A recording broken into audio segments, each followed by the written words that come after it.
नमस्कार मेरे प्यारे बच्चों, स्वागत है आपके अपने YouTube channel the PCM vision में।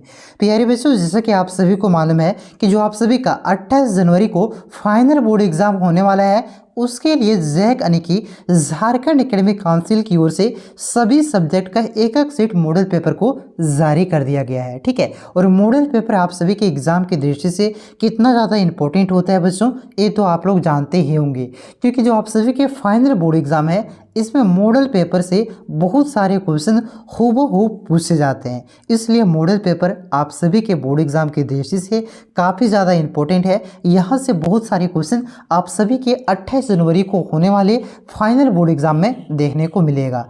तो देखिए, इससे पहले वाले वीडियो में हम लोगों ने आपका साइंस, सोशल साइंस और मैथ के सॉल्यूशन को देख लिया था, मॉडल पेपर के सॉल्यूशन को देख लिया था। अगर आप लोगों ने नहीं देखा है तो इस वीडियो के बाद उस तीनों वीडियो को आप लोग जरूर देख लीजिएगा, क्योंकि मॉडल पेपर से बहुत सारे क्वेश्चन आने की संभावना होती है। तो इस वीडियो के माध्यम से हम लोग हिंदी के मॉडल पेपर का कंप्लीट सॉल्यूशन देखने वाले हैं। अब वीडियो पे आप लोग अंत तक बने रहें और चैनल पे पहली बार आए हैं तो चैनल को सब्सक्राइब जरूर कर लीजिएगा, क्योंकि एग्जाम से पहले जो VVI इंपॉर्टेंट क्वेश्चन होता है, वेरी इंपॉर्टेंट क्वेश्चन, वो क्वेश्चन भी आपको इसी चैनल के माध्यम से करवाया जाएगा। ठीक है, ताकि आप सभी का एग्जाम बेहतर जाए। तो चैनल पे आप लोग नए हैं तो चैनल को सब्सक्राइब जरूर कीजिएगा। ठीक है, तो चलिए शुरू करते हैं और एक करके सारे क्वेश्चन को यहाँ पे हम लोग देखते हुए चलते हैं। लेकिन उससे पहले यहाँ पे कुछ सामान्य निर्देश दिया गया है बच्चों, इसको आप लोग खुद से पढ़ लीजिएगा, क्योंकि प्रत्येक सब्जेक्ट में जो सामान्य निर्देश दिया गया है ये सारा कुछ आपका सेम है कि प्रत्येक सब्जेक्ट का एग्जाम आपका 50 नंबर का होगा। समय प्रत्येक सब्जेक्ट के लिए 1 घंटा दिया जाएगा। ठीक है, बाकी प्रत्येक क्वेश्चन 1 नंबर का होगा। ये सारा कुछ मैंने आपको पहले ही बता दिया है। चलिए हम लोग आप क्वेश्चन पे आते हैं।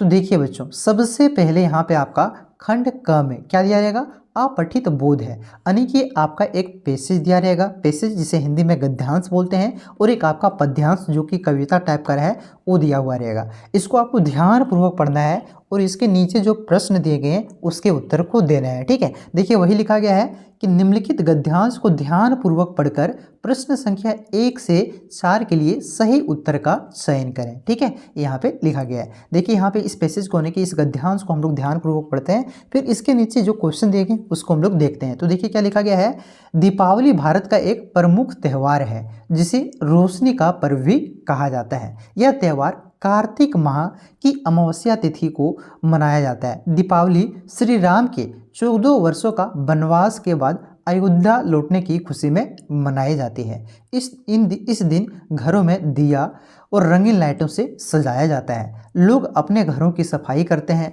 नए कपड़े पहनते हैं और स्वादिष्ट व्यंजनों का आनंद लेते हैं। तो ये आपका जो भगवान राम आपका ये अयोध्या लौटते हैं, दिवाली फिर मनाया जाता है, उसके बारे में ये आपका गद्यांश था। इसको हम लोगों ने पढ़ लिया। अब चलिए इसके क्वेश्चन देखते हैं और इसके आंसर क्या होंगे उसको हम लोग देखते हैं। तो देखिए पहला क्वेश्चन क्या दिया गया है कि रोशनी का पर्व किस भारतीय त्यौहार को माना गया है। तो देखिए यहाँ पे लिखा गया है दीपावली भारत का एक प्रमुख त्यौहार है जिसे रोशनी का पर्व भी कहा जाता है। कौन से त्यौहार, तो दीपावली को। ऑप्शन नंबर ए इसका करेक्ट आंसर होगा।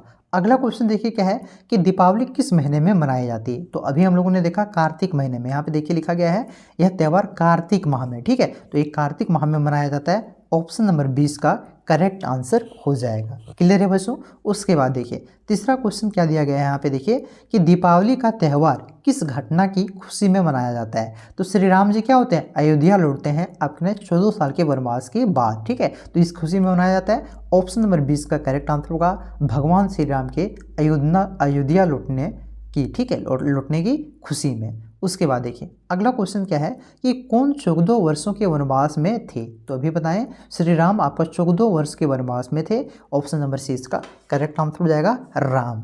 उसके बाद देखिए अब यहाँ पे जैसे कि मैंने आपको बताया कि एक पद्यांश भी रहने वाला है, यानी कि कविता टाइप का रहेगा और इससे आपसे क्वेश्चन पूछ जाएंगे। तो इस पद्यांश को आपको ध्यानपूर्वक पढ़ना है और क्वेश्चन नंबर 5 से जो 8 तक है 4 क्वेश्चन, इसके उत्तर को देना है। ठीक है, तो सबसे पहले इसको हम लोग पढ़ लेते हैं। देखिए क्या लिखा गया है, जल ही जीवन का आधार है, बिना जल सूना हर संसार, नदियाँ सरोवर और ताल इनसे ही हरियाली माल, बूंद बूंद को बचाना सीखो, जल संकट से नाता तोड़ो, पेड़ लगाओ छाव बढ़ाओ, धरती का श्रृंगार सजाओ। ठीक है, तो ये आपका था। चलिए इसके क्वेश्चन को देखते हैं। क्वेश्चन क्या है कि पद्यांश में जल किसका आधार बताया गया है। तो देखिए यहाँ पे लिखा गया है कि जल ही जीवन का आधार है। तो जीवन का आधार बताया गया है, ऑप्शन नंबर 20 का करेक्ट आंसर होगा। मतलब पढ़ते जाइए आपको मिलता जाएगा, ठीक है। अगला क्वेश्चन देखिए कि किसके बिना संसार सूना है। तो जल के बिना संसार सूना है। देखिए यहाँ पे था आपका कि बिना जल सूना हर संसार, ठीक है। तो जल के बिना, ठीक है। तो यहाँ पे क्या हो जाएगा आपका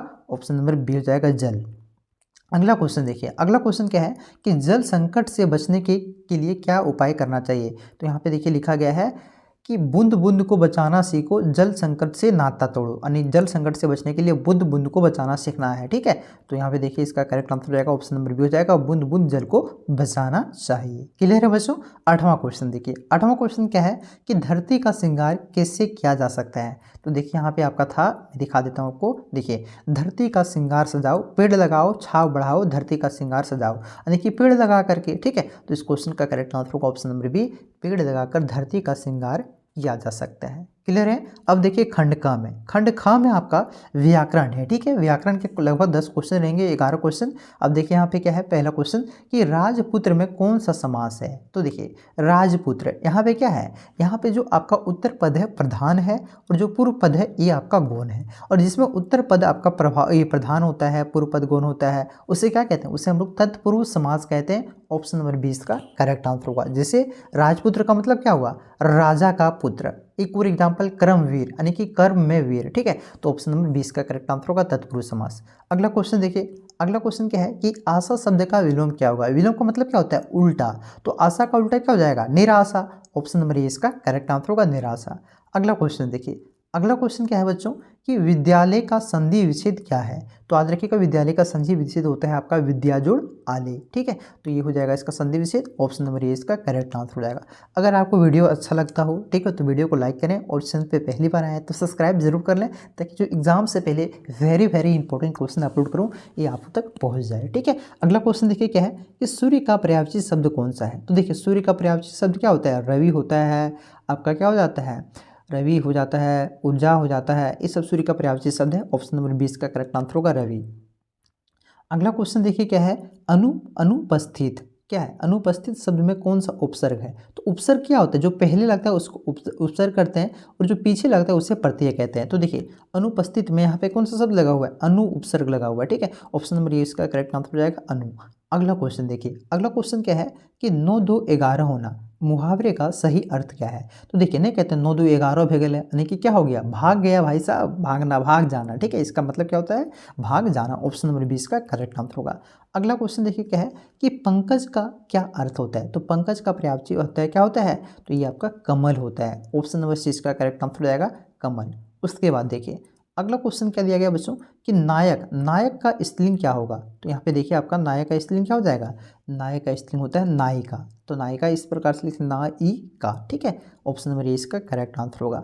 अगला क्वेश्चन देखिए, अगला क्वेश्चन क्या दिया है कि गंगा नदी बहुत पवित्र है, इस वाक्य में जातिवाचक संज्ञा शब्द कौन सा है। तो देखिए पूरे जाति का वध जो कराता है उसे जातिवाचक संज्ञा कहते हैं। जैसे जानवर, तो सभी प्रकार के जानवर उसमें आ गया, नदी, तालाब, सभी तालाब आ गया, सभी नदी आ गई। अगर नदी में गंगा नदी, जमुना नदी, सरस्वती नदी, माता ये सब है।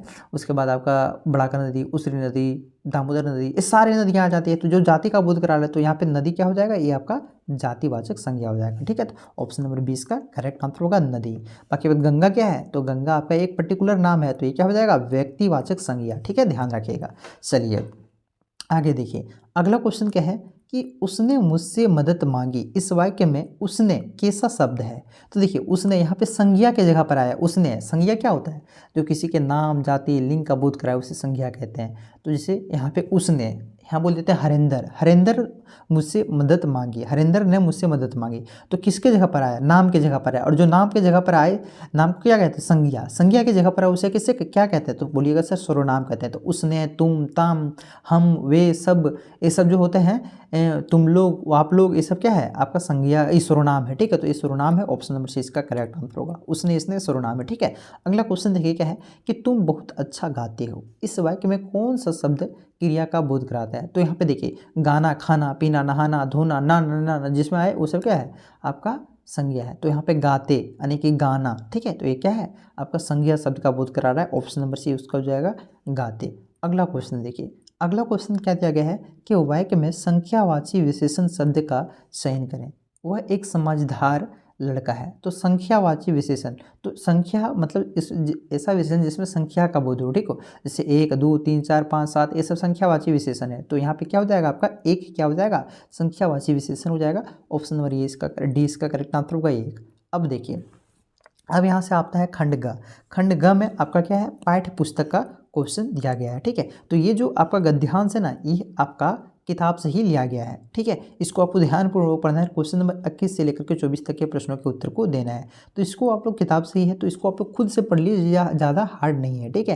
टाइम क्यों वेस्ट करेंगे, इसको वीडियो रोक करके खुद से पढ़ सकते हैं। बाकी बात चलिए इसके हम लोग आंसर देखते हैं और क्वेश्चन देखते हैं, ठीक है। चलिए देखिए क्वेश्चन क्या है कि उपरोक्त गद्यांश में गांधी जी किस आंदोलन का वर्णन करते हैं। तो सविनय अवज्ञा आंदोलन का वर्णन करते हैं। देखिए शुरू में ही पढ़िएगा तो सारा मिल जाएगा, ठीक है। सविनय अवज्ञा आंदोलन, तो ये आसान क्वेश्चन है, इसी तरह मिल जाएगा सारा, आपका टेंशन मत लीजिए। सबसे आसान क्या रहता है, पैसेज भी रहता है जी। हाँ, सबसे आसान पैसेज भी हमको लगता था, हम पढ़ते थे 8वां क्लास में, तो ठीक है, क्या कि अच्छा चीज़ था। आगे देखिए अगला क्वेश्चन क्या है कि प्रस्तुत गद्यांश किस पाठ से लिया गया है। तो सिंपल सी बात है, जो प्रस्तुत गद्यांश है तो ये कौन से पाठ से लिया गया है, याद रखिएगा, ये लिया गया है आपका कौन से पाठ से, हाँ जी, बस की यात्रा, ठीक है। इसका करेक्ट आंसर होगा ऑप्शन नंबर बी हो जाएगा, बस की यात्रा। और इसके लेखक कौन है, कमेंट कीजिएगा, कौन कौन जानते देखिएगा, ठीक है, कमेंट कीजिए इसके लेखक कौन है। अगला क्वेश्चन देखिए, अगला क्वेश्चन क्या है कि गद्यांश में सीट और बॉडी के असहयोग से क्या संकेत मिलता है। तो असहयोग से संकेत मिलता है कि दोनों के बीच तालमेल नहीं था, ठीक है, दोनों के बीच कोई तालमेल नहीं था। ऑप्शन नंबर ए इसका करेक्ट आंसर हो जाएगा। उसके बाद देखिए अगला क्वेश्चन देखिए क्या दिया गया है कि गद्यांश में 8-10 मील चलने पर किसका उल्लेख किया गया है। तो गद्यांश में 8-10 मील चलने पर किसका उल्लेख किया गया है, तो रास्ते का भेदभाव मिटाना, ठीक है। तो ऑप्शन नंबर ए इसका करेक्ट आंसर होगा, रास्ते के भेदभाव मिटने का उल्लेख किया गया है।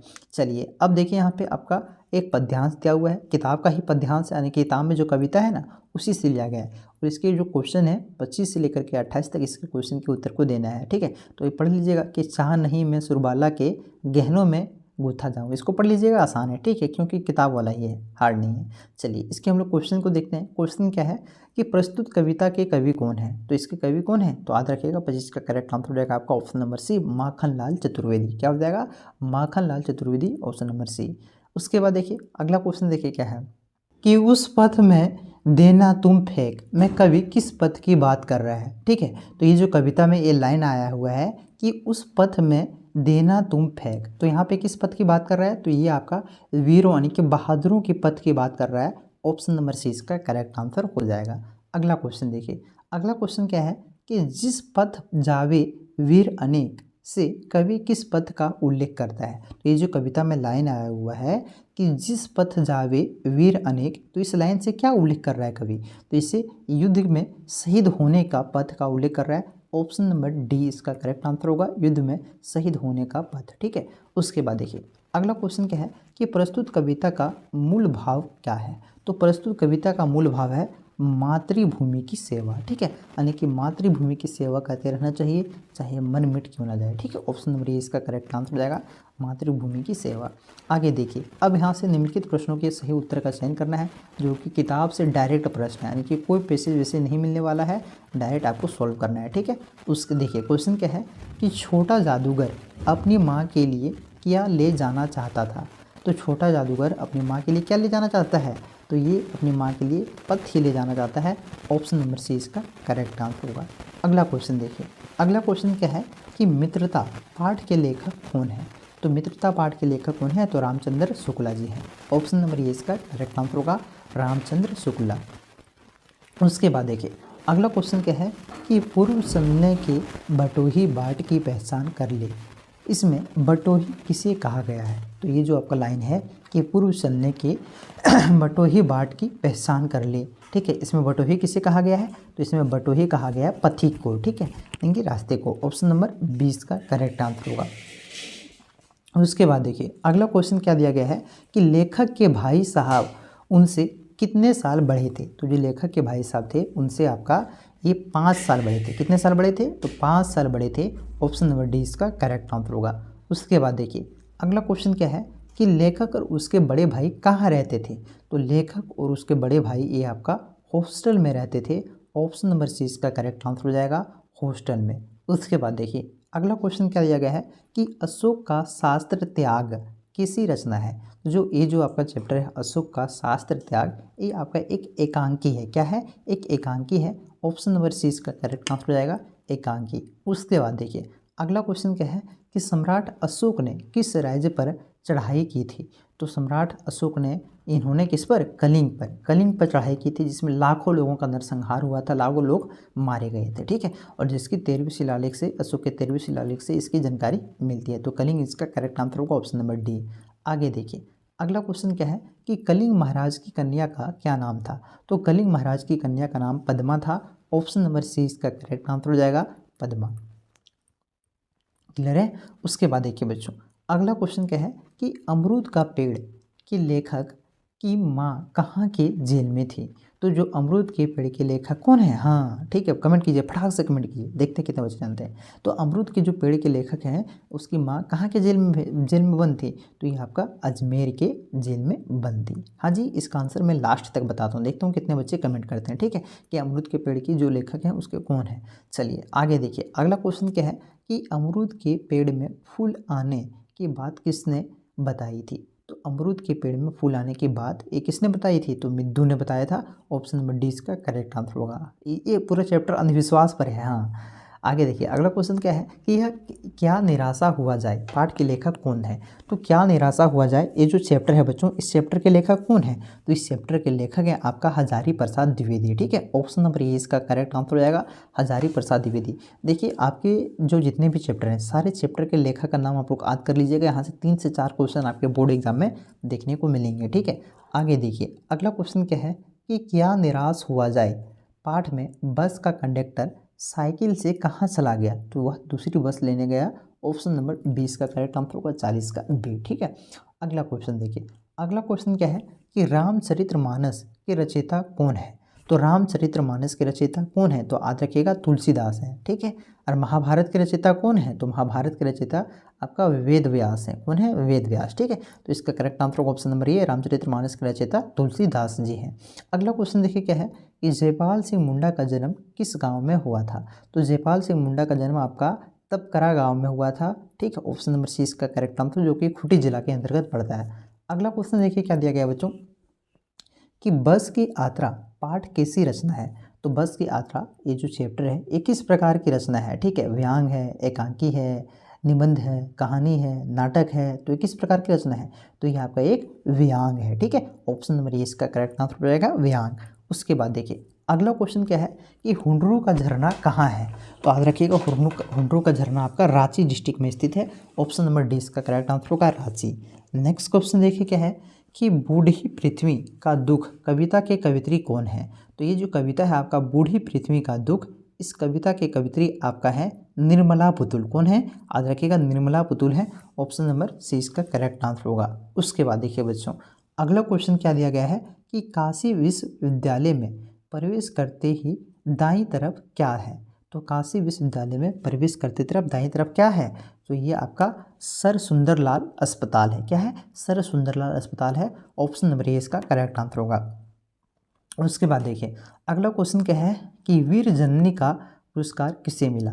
तो वीर जननी का जो पुरस्कार है ये मिला था आपका शारदा सुब्रमण्यम को। किसे मिला था? शारदा सुब्रमण्यम को मिला था। ऑप्शन नंबर ए इसका करेक्ट आंसर होगा।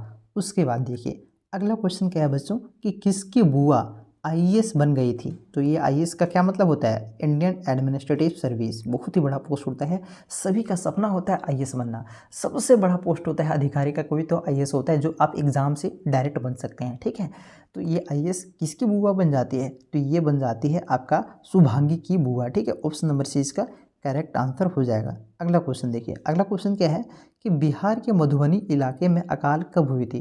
तो ये आपका 6ठी सदी में। कब? 6ठी सदी में आपका, यानी कि 6वीं शताब्दी में आपका क्या हुआ था बिहार में कि मधुबनी इलाके में अकाल पड़ा था। ऑप्शन नंबर डी इसका करेक्ट आंसर होगा, 6वीं सदी। उसके बाद देखिए अगला क्वेश्चन देखिए क्या दिया गया है और ये आपका आखिरी क्वेश्चन है कि कौन से तालाब में लोग अपने अपने क्षेत्र का थोड़ा सा पानी लाकर मिला देते हैं। तो कौन से तालाब में? तो ये आपका बिंदु सागर तालाब में। कौन से?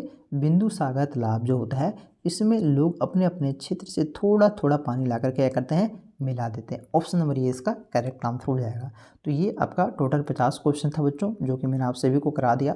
वीडियो अच्छा लगा तो वीडियो को लाइक करें और चैनल पे नए हैं तो सब्सक्राइब ज़रूर कर लीजिएगा। ठीक है, रुकिए, हाँ, मैंने आपसे कुछ देर पहले पूछा था कि ये जो चैप्टर है आपका अमरूद का पेड़, ठीक है, इसके लेखक कौन है? तो अगर नहीं बता पाए तो कोई बात नहीं, बता पाए तो बहुत ही अच्छा बात है। कौन है?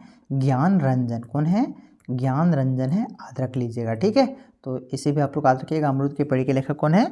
ज्ञान रंजन है। ठीक है, तो ये मैंने आपका सारा सब्जेक्ट का सॉल्यूशन करवा दिया, उसे आप लोग देख लीजिएगा। अब जो वेरी इंपॉर्टेंट क्वेश्चन मैं आप सभी को करवाऊंगा उसे आप लोग जरूर देख लीजिए और उसके लिए आप लोग चैनल को सब्सक्राइब करके रख लीजिए। ठीक है, तो चलिए मिलते हैं नेक्स्ट वीडियो में, तब तक के लिए जय हिंद, जय भारत, जोहार झारखंड।